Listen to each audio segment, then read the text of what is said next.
Parliament Representative of Indonesia.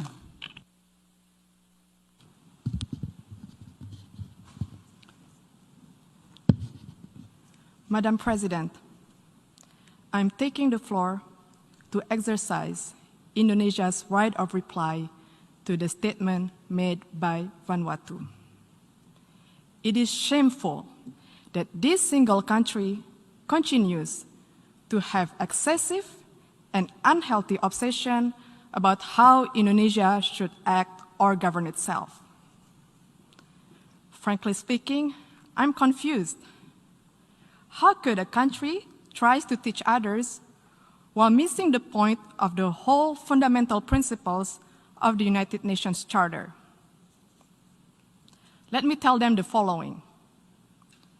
To do what is right is to respect the principles of non-interference in the domestic affairs of other countries. And to do what is right, it is to respect the sovereignty and territorial integrity of other countries.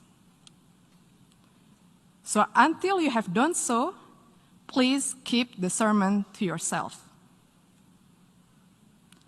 Madam President, the President of Indonesia stated a few days ago in this great Hall of Nations, and I quote, "We must promote a win-win approach in building relations among states that is mutually beneficial," unquote. Indeed, such a call was echoed by world leaders throughout this prominent week. But this ignorant country chooses the contrary. At times of an emergency health crisis and great economic adversity, it prefers to instill enmity and sow division by guising their advocacy for separatism with flowery human rights concern. Indonesia, comprising of more than hundreds of ethnic groups, a diverse and multicultural nation with thousands of tribes and hundreds of local languages, spreading across more than 17,400 islands, is committed to human rights. We value diversity, we respect tolerance, and everybody has the same right in this third largest democratic country in the world. We have also promoted and protected human rights where each individual has the same rights under the law.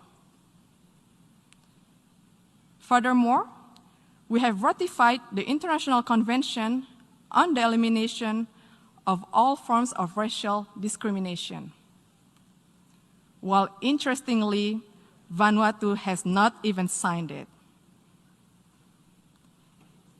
And how could one talk about promoting the right of indigenous people when it does not even sign the International Covenant on Economic, Social, and Cultural Rights, the core human rights instrument? This actually raises the question, do they really care about indigenous concern? More importantly, Vanuatu has not signed and ratified the Convention Against Torture and Other Cruel, Inhuman, or Degrading Treatment or Punishment. We call on the government of Vanuatu to please fulfill your human rights responsibility to your people and to the world. Madam President, the accusation of human rights is typical, a tall tale that they sell and stage over the years in the hall. Let me tell them, you are no representation of the people of Papua, and stop fantasizing of being one. Papuans are Indonesians. All of us play an important role in the development of Indonesia, including on the island of Papua. Madam President, the principles of the UN Charter, which Vanuatu clearly does not seem to understand, stipulates the respect for sovereignty and territorial integrity.